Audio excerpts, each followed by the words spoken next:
Estamos iniciando una emisión más de Impacto Económico y por supuesto una semana más de acompañarle, de informarle. Qué bueno que se encuentra con nosotros. Mi nombre es Daniel Rosas y en nombre de este gran equipo vamos a dar comienzo, por supuesto, a esta información. No sin antes agradecerle el que se encuentre una vez más con nosotros. Esos son los titulares de la emisión del día de hoy. En nuestro mundo hoy estaremos hablando de Japón, ya que analistas advierten que aranceles de Estados Unidos amenazan el libre comercio.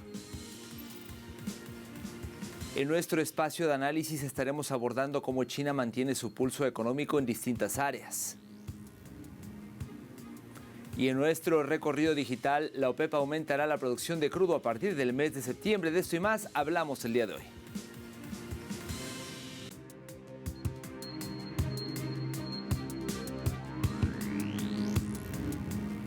Vamos a comenzar y es que en medio de la guerra arancelaria impuesta por el presidente de Estados Unidos, Donald Trump, algunos analistas japoneses afirman que esta medida amenaza el libre comercio y corre el riesgo de ser contraproducente. Vamos a escuchar. El problema más crítico es que es muy problemático para un país imponer unilateralmente aranceles más altos y presionar a otros para que los acepten durante las negociaciones. Esto no es simplemente un problema económico entre Japón y Estados Unidos. Es un problema mucho mayor relacionado con el orden global. Debemos considerar seriamente las contramedidas desde una perspectiva mundial. El enfoque de la administración Trump es completamente erróneo. Lo que debería hacer es salvaguardar el libre comercio. En 6 meses o un año, el aumento constante de los precios devastará a las pequeñas y medianas empresas en los Estados Unidos. Si esto continúa, la economía de Estados Unidos declinará. El público se enojará y dirá no al gobierno de Estados Unidos.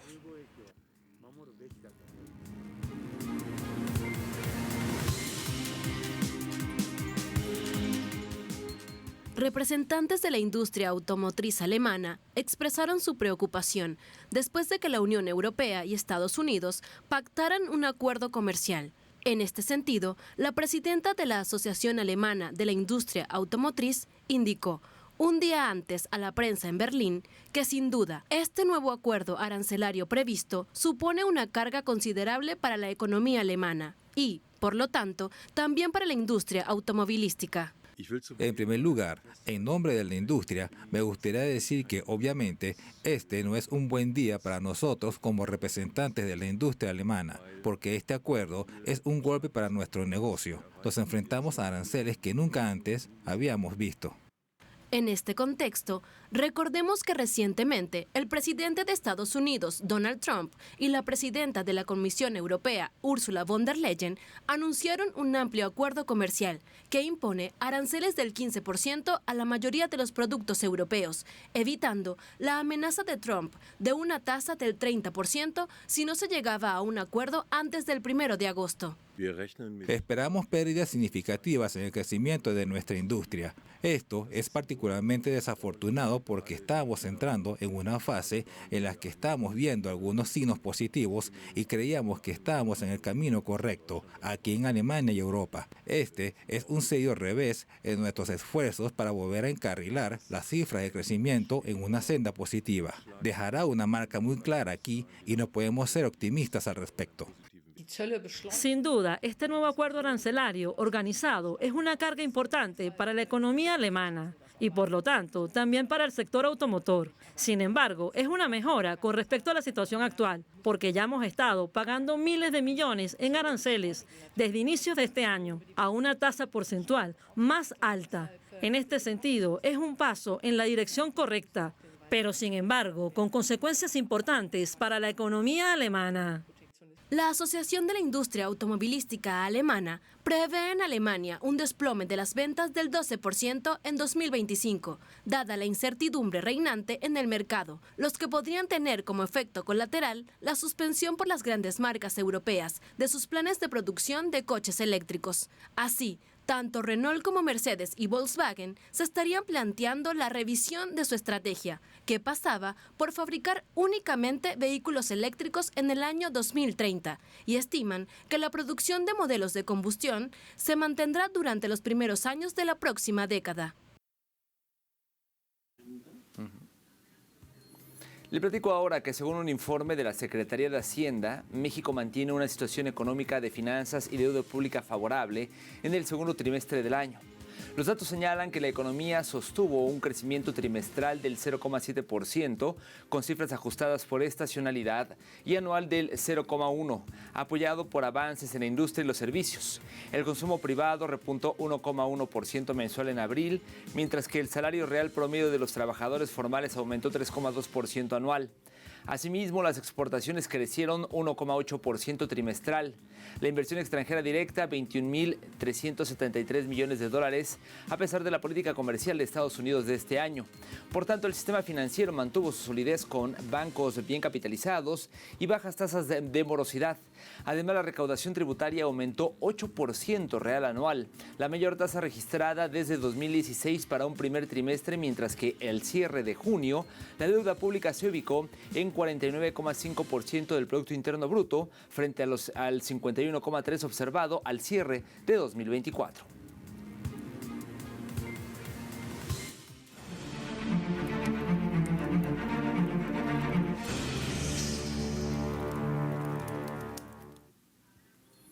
Ahora pasamos a Bolivia, que en el marco de la celebración de su bicentenario, del bicentenario de su independencia, pues nos toca visibilizar cómo en estos 200 años de soberanía el país andino lucha por su desarrollo económico, y uno de los hitos clave ha sido la nacionalización de YPFB, es decir, de su empresa en 2006, cuando se recuperó el control de los hidrocarburos, impulsando así ingresos para el Estado y el bienestar social de las personas en Bolivia. Les contamos más en el siguiente material. La nacionalización de yacimientos petrolíferos fiscales bolivianos en el año 2006, mediante el Decreto Supremo 28.701, marcó un giro en la economía boliviana al recuperar el control estatal sobre los hidrocarburos, pues solo por renta petrolera, durante estos 18 años, obtuvo un ingreso histórico acumulado por aproximadamente 50.000 millones de dólares, recursos que benefician al pueblo boliviano. Estos ingresos han estado impulsados principalmente por exportaciones de gas, y los mismos han favorecido de forma directa el crecimiento, contribución y desarrollo de los diferentes programas y proyectos de cobertura de salud, educación, vivienda, empleo y diversificación productiva que mejora la calidad de vida de las familias bolivianas. Y en este sentido, cabe destacar que el acceso al gas natural creció 4,3 millones de metros cúbicos por día, beneficiando a 1,7 millones de personas con conexiones domiciliarias desde el 2006. Con esta historia llegamos al momento de hacer una primera pausa en la emisión del día de hoy. Por favor, no se vaya. Al regreso de nuestro expediente económico estaremos abordando cómo China mantiene su pulso económico en distintas áreas. Los detalles cuando regresemos.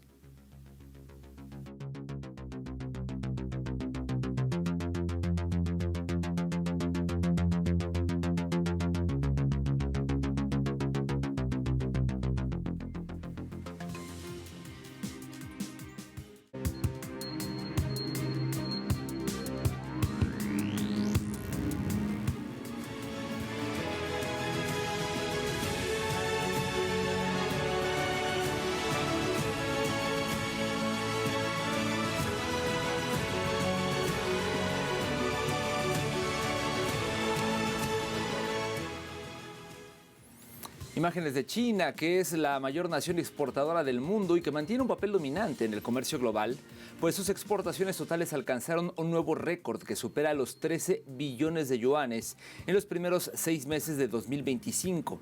Pese a que los aranceles del presidente Donald Trump comienzan a excluir a China de Estados Unidos, el gigante asiático diversifica sus exportaciones a otros países a un ritmo que está transformando las economías y la geopolítica.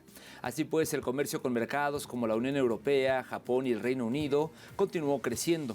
Los mercados emergentes también contribuyeron significativamente a este crecimiento. En el primer semestre de este año, el comercio de China con África ascendió a 1,18 billones de yuanes, un 14,4% más, y su comercio con Asia Central aumentó un 13,8%, superando los 357.000 millones de yuanes.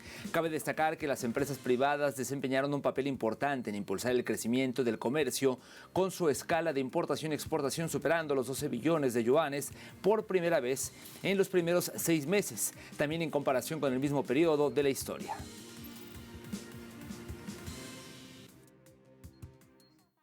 Un total de 189 fibras juntas equivalen al ancho de un cabello humano.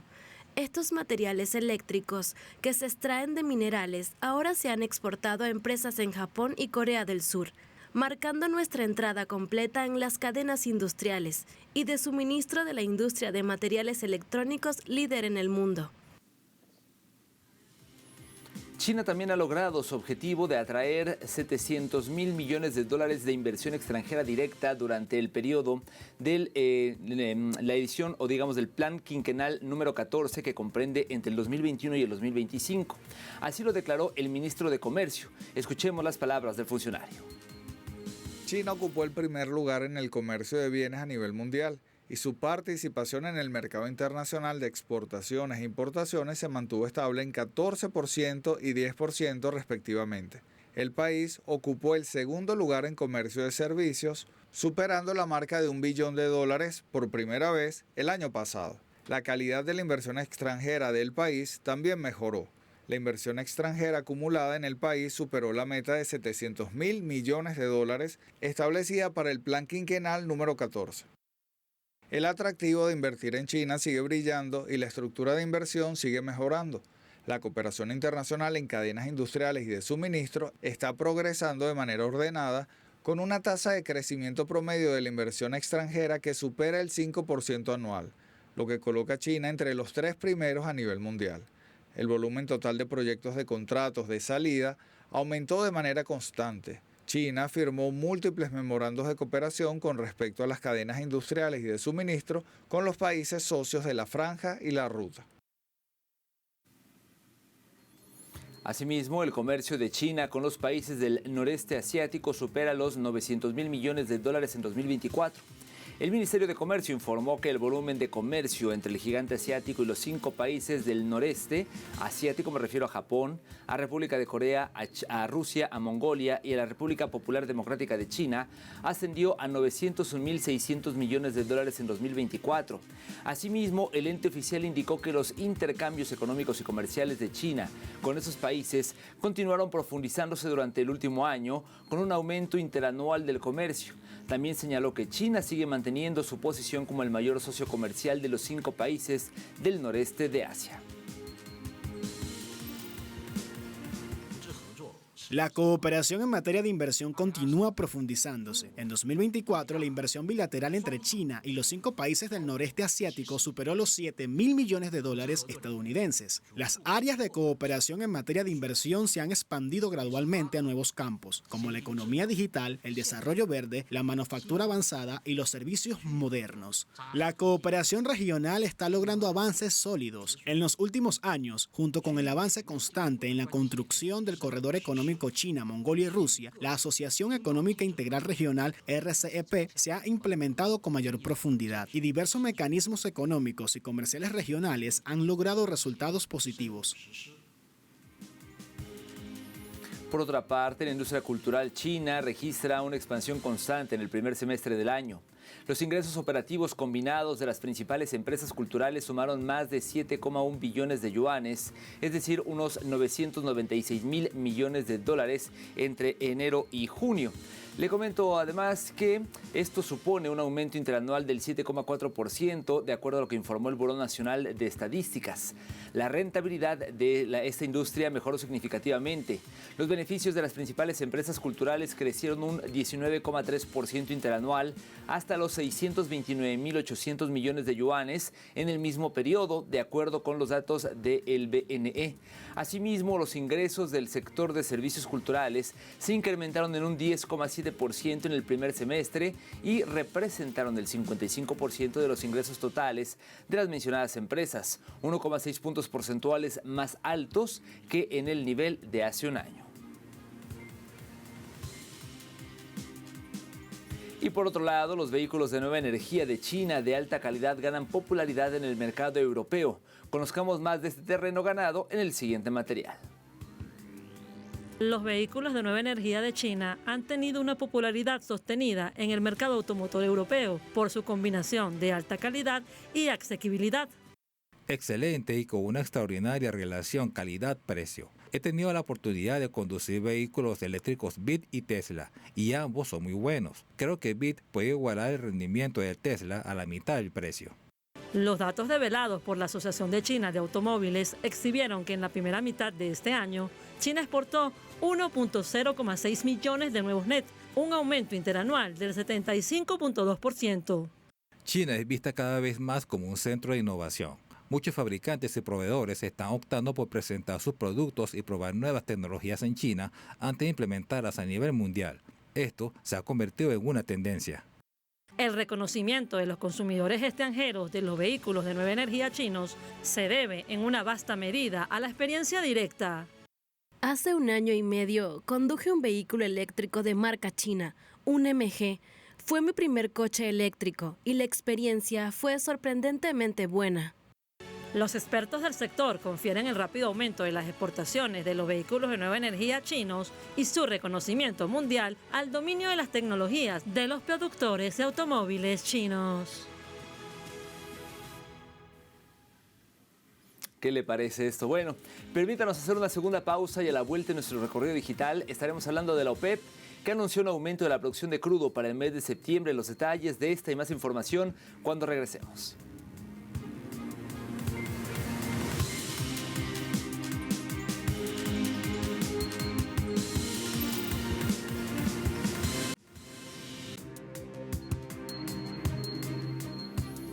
Estamos de vuelta en Impacto Económico y como todos los días es momento de realizar nuestro recorrido digital. Hoy comenzamos con el portal de la Radio del Sur que titula OPEP Plus aumentará la producción de crudo en 547,000 barriles diarios a partir de septiembre.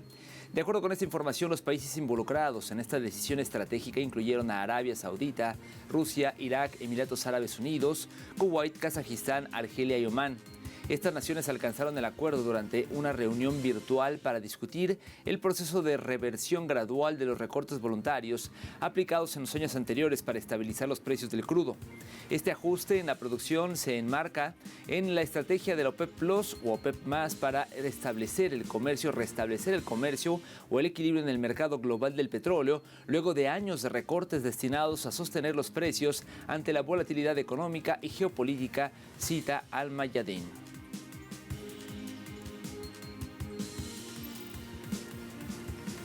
Continuamos con este recorrido digital y ahora vamos con el portal de casa telesurtv.net que reseña: Argentina, Milei veta proyectos que aumentan jubilaciones y la ley de emergencia en discapacidad.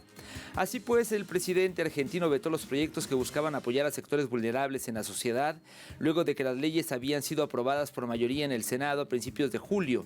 Milei ya había anticipado públicamente su decisión de rechazar cualquier norma que implique un aumento del gasto público. Mientras tanto, la tensión política crece, especialmente entre los sectores vulnerables que habían celebrado la aprobación de ambas leyes. Diversas organizaciones ya anticiparon movilizaciones frente al Congreso si no se avanza con una solución alterna.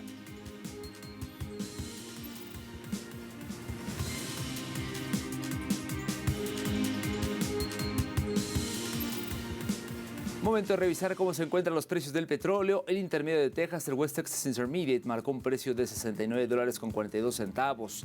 Esto representa un alza de 16 centavos de dólar. Por otro lado, el barril del Brent, el de referencia en Europa, se ubicó en $71.85, una alza de 15 centavos de dólar, mientras que el crudo promediado por la OPEP marcó un precio de $75.34, en este caso también un incremento de 40 centavos de dólar.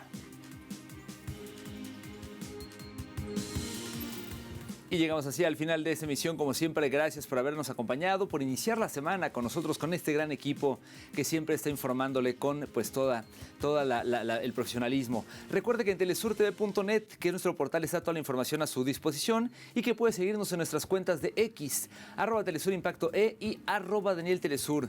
Me despido por ahora, pero nos vemos pronto con más de Impacto Económico. A nombre de este equipo, gracias.